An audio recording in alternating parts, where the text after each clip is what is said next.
Our civilizations are built around climate stability. What happens if we no longer have that? Climate change is a threat to humans and biodiversity. We must change the way that we produce energy.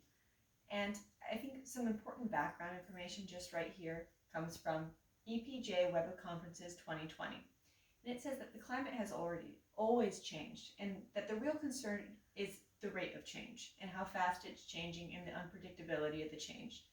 All civilizations, as we know it, have been built and have thrived in times of climate stability.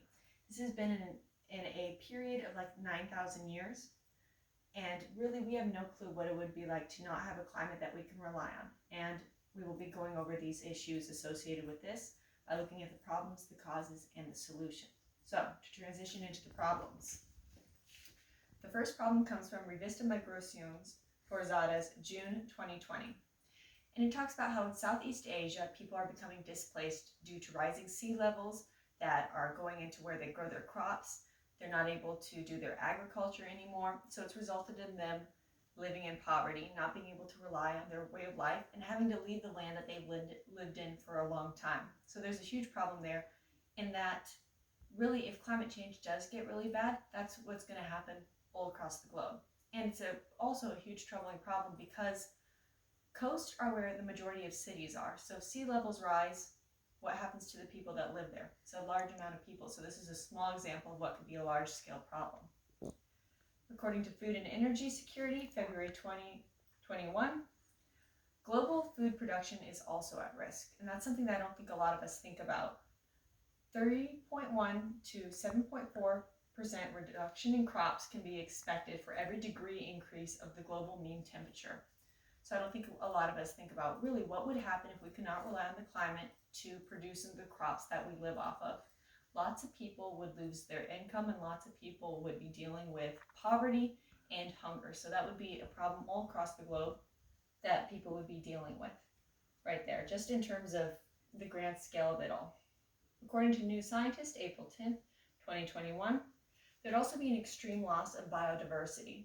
And according to this source, global warming of 5 degrees Celsius would result in 40,000 species in the Galapagos and the Amazon not being able to survive anymore. And this would be in around 2080. So this would be within most of our lifetimes that a lot of these animals wouldn't be able to survive anymore just because of the temperature increase. And it's a huge problem because the Amazon and the Galapagos are home to an extreme amount of species and a huge variety of species as well, that if we lose them, it would just be devastating on a lot of levels. Biodiversity, and just intrinsically, it would be something that would be a great loss to the world.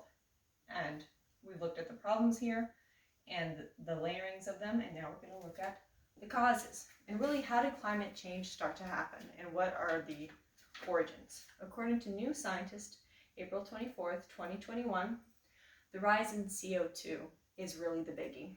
And it started in the 18th century with the Industrial Revolution. So this is when people started mining coal. They started burning coal a lot. And this is really when everything started to kickstart. It's when humans found this new way of producing energy and they went for it. And in the 20th century, there was a huge population growth. So what happens when you have a population growth? You have to produce more energy to take care of that population. So more coal is being burnt, and more coal mines were being built, and more fossil fuel use, which really it changes the balance of the ecosystem and the atmosphere in terms of how all that balances out, the heat budget, how much gases are released, not released.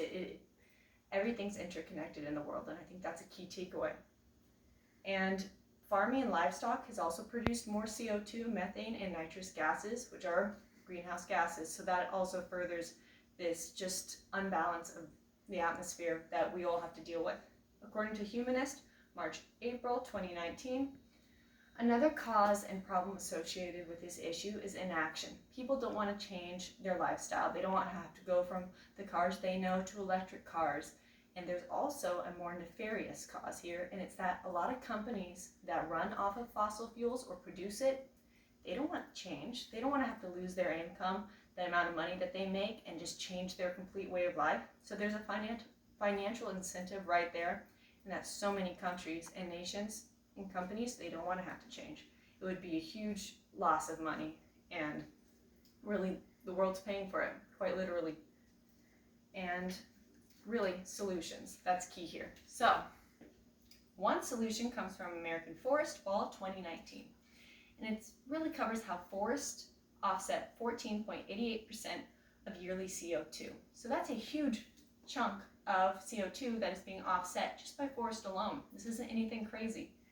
And they estimate that large-scale planting would result in 40+% of carbon capture. So that's huge. If we could get to a point where we're pushing nations to just plant more trees to capture that carbon, that would help already a lot, because this is suggesting that around 50% of carbon capture could happen.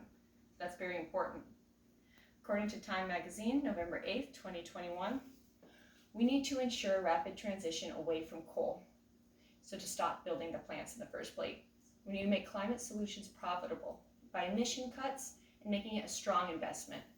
And we need to finalize the Paris Rulebook. So make it so that carbon trading is more lockdown type, because sometimes countries try to fund projects in other countries to make it so that they can get their emission cuts met, but sometimes countries double up on these projects and it doesn't really add. It doubles up on top of each other without more progress. And really, these are the main solutions here. I'm sure there's a lot more that can be met, but this is very important in terms of balancing out everything. So really, without climate stability, civilizations would not be able to run the way they would be able to. People would hurt, there would be poverty, there would be hunger. We would lose a large amount of biodiversity, and for what? Greed? Just because we don't want to change our lives? It's not something that we should be putting on the back burner, and it's also not something that I think should be political. So no, we really won't be able to just ignore this issue for the next generation, because it's a lot to put on them. And really, civilization would crumble, and that's our main problem here. So we've looked at the problems, we've looked at the causes, and we've looked at the solutions of this complicated issue. And so there we go.